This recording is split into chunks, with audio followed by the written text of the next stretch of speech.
I'm Anthony Glees, and I'm a lifetime professor at the University of Buckingham. And for many years, I've had a special interest in secret agencies.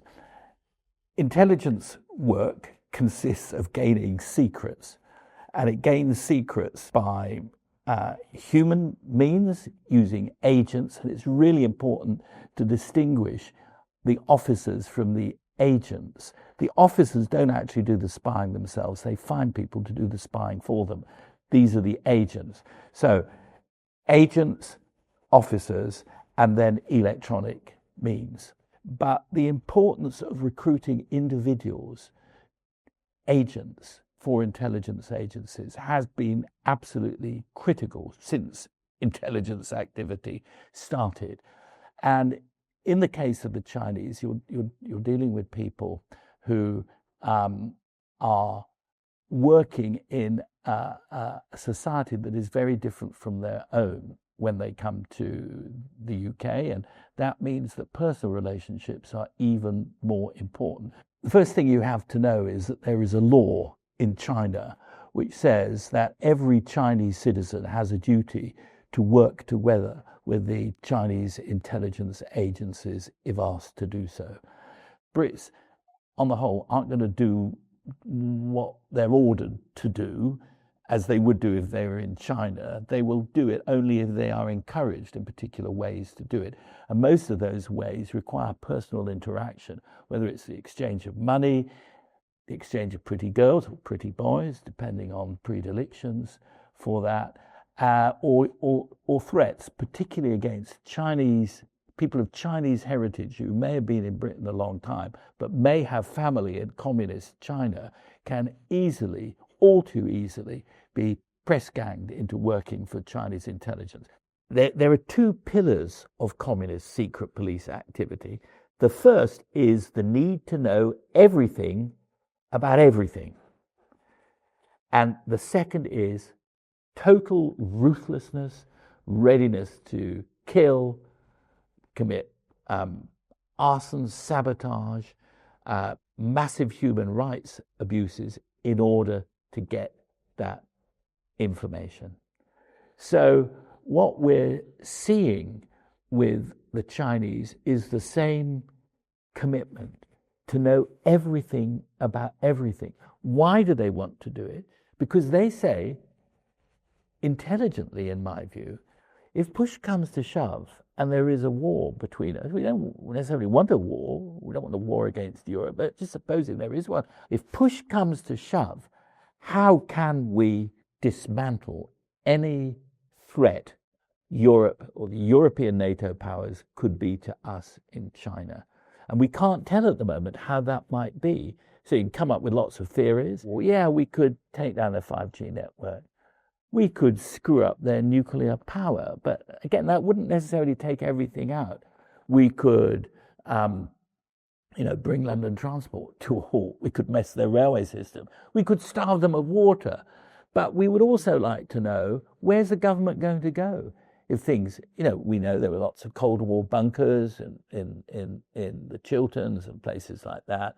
The government, within a matter of hours, could quickly transfer to somewhere, say, where are they going to go now? These are things that they want to know that aren't necessarily secret in the sense of locked in a safe somewhere in Whitehall, but just things that nobody ever talks about and only a few people know. They want to know who has a lust for money, who wants that Cartier gold watch, and how can we do it?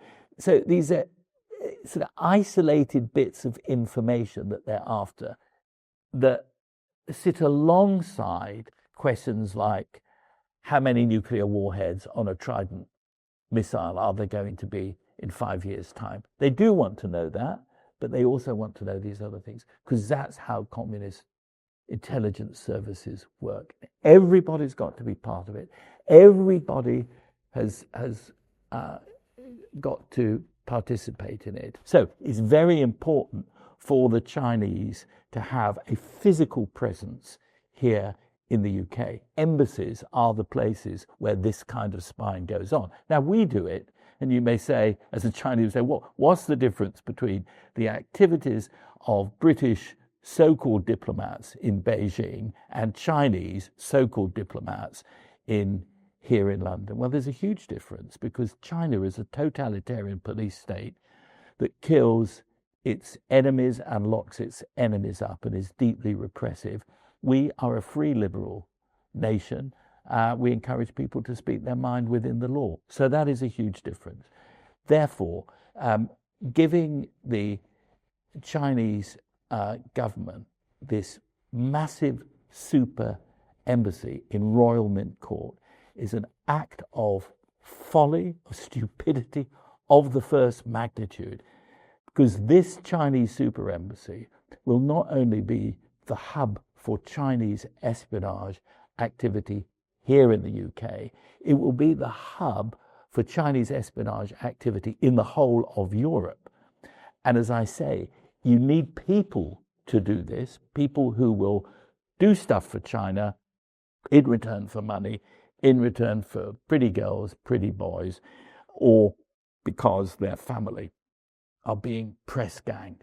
So this super embassy is madness, and the British intelligence agencies have publicly said that they're not too worried about it. Publicly said. What do we note about that? The first thing we note about that is that MI6, our secret intelligence agency, the best in the world, and considered by far the best in the world, as a recent poll has shown. MI6 is tops. So we're very good. What MI6 says about this super embassy is, please, yes, it can go ahead. It can go ahead. Why are they saying it? Partly they're saying it because MI6, unlike MI5, is under firm government control. So the government essentially tells MI6 what it can and cannot do and say in public. MI5 can make its own policy. But MI6 is keen on this because the government is telling it to be keen on it. And it also sees an advantage because they will say, if the Chinese get a super embassy in London, China's going to have to give us a super embassy in Beijing. And that will enable us to expand our activities in China in return. If you've ever seen a picture of the British embassy in Beijing and compare it to what the Chinese super embassy here in Royal Mint Court is going to look like, you'll see the difference. It's also true that Royal Mint Court goes near a whole system of cables that carry information of the City of London. And I think that proximity, it's important in a way, but it's probably not the most important thing, because if the Chinese want to tap into digital intelligence, they can do that from Beijing. They don't necessarily have to come here to do it in the internet age, but it does make it substantially easier. So MI6 says, fine, go ahead. MI5 says, oh, you have all the Chinese intelligence officers focused in one place. It's much easier for us to keep an eye on them. That sounds good, but in reality, it's nonsense. Because if you're going to track a Chinese spook in the UK, whether they're working out of Ealing or working out of the Tower Bridge area, wherever it might be, it's the same thing. It's a one-to-one activity, so it can be anywhere. And I think you can detect that MI5 is a great deal less enthusiastic about this than MI6, who see an advantage for themselves. Now, I understand the advantage, but it's not comparable with the great danger that would be done to our national security and our national interest in making it easier for the Chinese to carry out intelligence operations against us. They're not the same as the Russians, they're not the same as the Iranians, but the danger to our way of life is the same. What does China want to do? What's China's ultimate aim? China's ultimate aim is to have a United Kingdom and a Europe whose interests run entirely parallel to that of China. We are a massive market in Europe. We're almost 1 billion people within wider Europe. That's a wonderful opportunity for the Chinese to exploit. So that's what they want. They don't want to steal from us. They just want to run our economies. Why are universities important? as far as our enemies and adversaries and our own intelligence agencies are concerned. There are many reasons. One clue, of course, is in the word intelligence. Where do you find intelligence? Where do you find information? Now, Britain could not have helped make the atom bomb during the Second World War if it was not for the work going on in the Clarendon Laboratory at Oxford University. We knew that, MI5 knew it, and the Russians knew it too, tried to penetrate it all the time. And so, particularly now in the world, the AI era, there's stuff going on in our universities because people, they kind of boast about what they do. They're looking for collaborations. They're looking for money. And that's the other thing that the Chinese can offer. And I have myself experienced friendly overtures from Chinese officials saying, well, they're very interested in my work in intelligence and communication, because I always said no. But I was interested to see what their offer was. And their offer was money in one form or another. All British universities are strapped for cash because they've overexpanded. They've spent like there's no tomorrow. So universities insist that academics get research grants. So they want to research, they get research grants. Previously, research used to be part of your job. That's what a professor was, what an academic was, your research. Now you can only research rather than just teach if you get money. Chinese got plenty of money. And helping British research is something they do. Now, I'm a sort of very small fish in a huge sea of expertise, but I've come across leading weapons research experts working at British universities on new kinds of missiles, on explosives, and so on, who have had the red carpet treatment from the Chinese. Business class tickets to China, wonderful conferences, the best Peking duck you can have, honey traps if necessary, and our own authorities seem to be powerless to say to universities, don't touch it.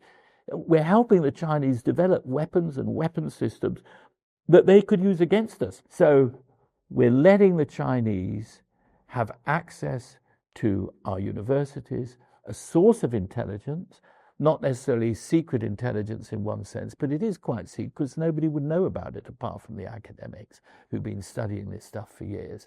And we are laying ourselves open. My view is that particularly our security service, MI5, is very anxious about this and would like universities to get a grip. As far as MI6 is concerned, I think they see universities in a slightly different light because if you let us suppose you were an Iranian nuclear physicist working on Iran's nuclear program that doesn't exist, they say. If the British government were to send a professor at Natanz an invitation to come to London, do you think he'd be allowed to go? Or she'd be allowed to go? Absolutely not. Supposing the invitation comes from the Department of Physics at Oxford University for a visiting fellowship for a year. What would the Iranian government say then? They said, be very careful, but great. It's a great chance to go to England, see Oxford, find out what they're doing, report back to us. So if I were an MI6 officer and I wanted to find out, I would use universities to bring people to Britain and see if they could be recruited to be our agents so that after their research fellowship was over, they would go back and report to us in our embassy in Beijing if necessary. Well, that's a very profound question to think how artificial intelligence will change spycraft. I continue to believe that at its heart, intelligence that really keeps you safe from your enemies is concerned with the aims and ambitions and the intentions of your enemy, knowing those aims and intentions. And they're not going to be set down in paper or written somewhere. I mean, they might be in somebody's diary. They're not stuff to which most people would have access. So every good intelligence officer, and we have the best in the world in this country, has two big things in their mind. What are the intentions of adversaries and what are the capabilities of adversaries? Those are things that have to be known. Now, you can get the capabilities in many cases by reading the newspapers. You only need to look at a big military parade in a communist country to know what their latest weaponry is. That's why these May Day parades are so important for us. And we've had very good military intelligence attaches over the years. They can tell exactly that. Intentions is that how do you really know what's in the mind of a dictator? And the fact that they are a dictator is very significant, because if you're a dictator, you make up your own mind, and you make up your own mind on the basis of your own knowledge and your own intentions. Now, how do you get to the intention? Who is likely to know an intention? In the olden days, the Russians used to say, very good way of finding out what MI5 or MI6 are up to, speak to the secretaries. Speak to the secretaries of the heads of the secret agencies. They know. In the days when I had a secretary and he wanted to know what I was up to, you could have spoken to dear Mrs. Maggs. She knew everything that I was up to, probably more than my wife, because she saw the day-to-day work. Now, that requires human intelligence. That requires a knowledge of human relationships. That requires people who can recruit other people. Because if you're recruiting someone as an agent who's working for Xi, who's working for Putin, who's working for the Ayatollahs, the price they will pay if they're found out is their life. They will die. They either die in public or they'll die in private. So it's a huge ask. You have to be able to trust people. You can't. How can you trust a machine? I don't trust my iPhone, do you? But an experienced intelligence officer, whether we're talking MI5 or we're talking MI6, and MI6 in particular, they are the best at this in the world. And if you ever come across, and the great thing about Britain always has been, and in my time as an academic, if you're seriously interested in a subject, one way or another, you will come up against, meet people who work in that secret world. And that has happened more than once in my career. And every single person I have met in that secret world has impressed me with their ability to communicate, their ability to empathize with what you're interested in. And from my perspective, I've been hugely impressed by their loyalty. I mean, these are people who really believe in Britain and they want to serve Britain and will risk their lives to serve Britain. And if you're an academic watching them and you come up against people like that, that is deeply, deeply impressive, because they will do things that you would never dare do. So that's why human intelligence is really, really important. That's why MI6 is so important. That's why it does that. That's why the agent recruitment that MI5 does is so important. Over the years, President Xi has gone from being keen to do business with the West and from being a friendly and cuddly person into making himself a dictator for life of the Chinese people, as if he was going to live forever, moving the world from the old rules-based order where we agreed to trade, but we agreed all of this stuff on a reciprocal basis. We didn't want to control China. That was happened in the 19th century. No, we wanted to trade freely with China into this new world where strong men decide what we do, what our society looks like, and how they can make as much money out of us as they possibly can. And that ultimately is a threat to our liberty. They try to control us. And I'm not talking about boots marching around the highways and byways of Great Britain. I'm talking about influence exercise in all the ways the Chinese have. And they have so many ways, not least because of the development of high tech, which they are very good at exploiting, as we all know. What's been really important in recent years is not just his personal aggrandizement, changing the way in which he is regarded more or less, a president for life, and a life that could go on and on and on. But the purge that he's carried out of the People's Liberation Army of China. So it's gone virtually unnoticed in the West, but he's getting rid of trusted old high command people and replacing them with others who we believe to be very much more under his political control. Now, why might he be doing that? There's only one answer, and that is in order to control the entire Asia Pacific. We go on about Taiwan, correctly so. It's never part of the People's Republic of China. It deserves to be entirely independent. But China has made it clear that it regards Taiwan as a threat and wants Taiwan to be part of communist China. But it's not just, it doesn't stop with Taiwan. So there is the interest in Australia, in New Zealand, the Asia Pacific, the free Western states, and in particular Japan. And when I talk to colleagues in Japan, they are terrified of the Chinese menace. And Xi has no problems at all in lobbing missiles, testing them out. When Kim Jong-un does this in North Korea, we get very upset. We think he's an adventurer. When Xi does it, we don't like to talk about it. But don't underestimate man's wish to control other men. And I think the back of Xi's mind, China has the Asia Pacific.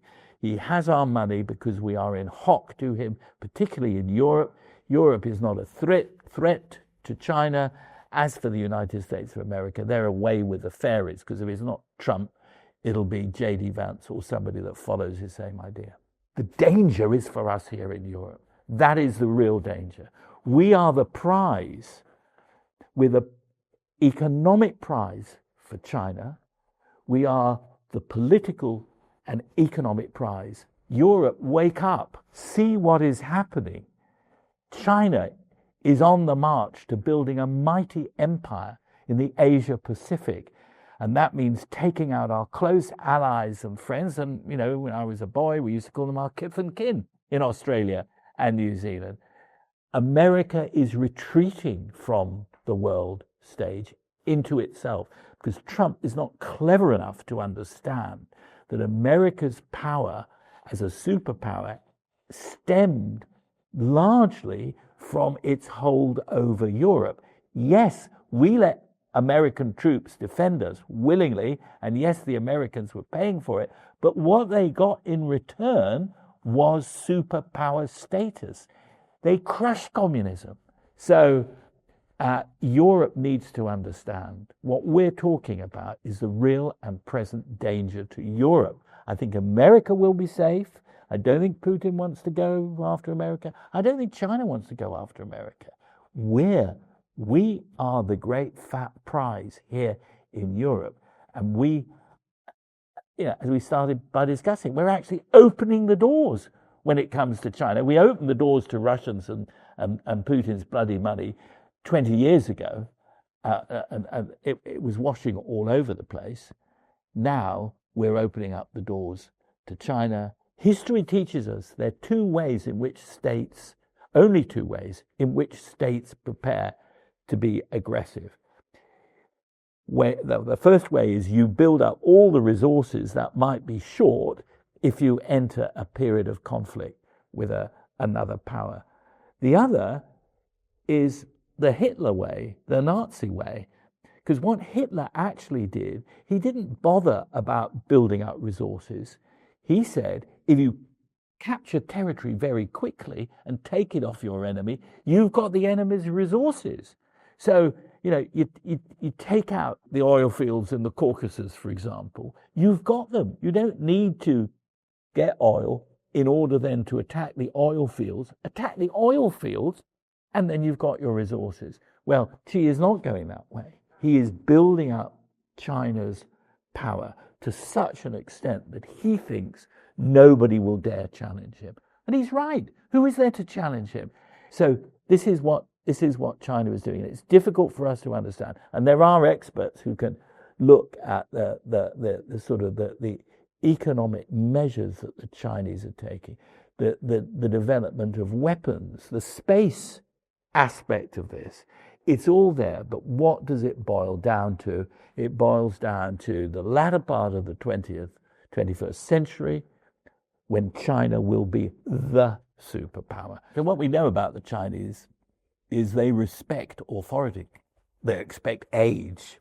They respect the wisdom of elders, and they are terrified of the power of a traveled revolution, as we saw during the latter years of Mao Zedong, and they are terrified of being executed. I think I'm right in saying that there are more executions in China than in any other state in the world per head of population. And in Xi, they see a leader who will liberate them in the same way as the people in North Korea see their leader as the person that will liberate them from attack, from internal revolution and strife, all the things they don't want. So they will stay on the straight and narrow of communism because they are generally fearful of the alternative.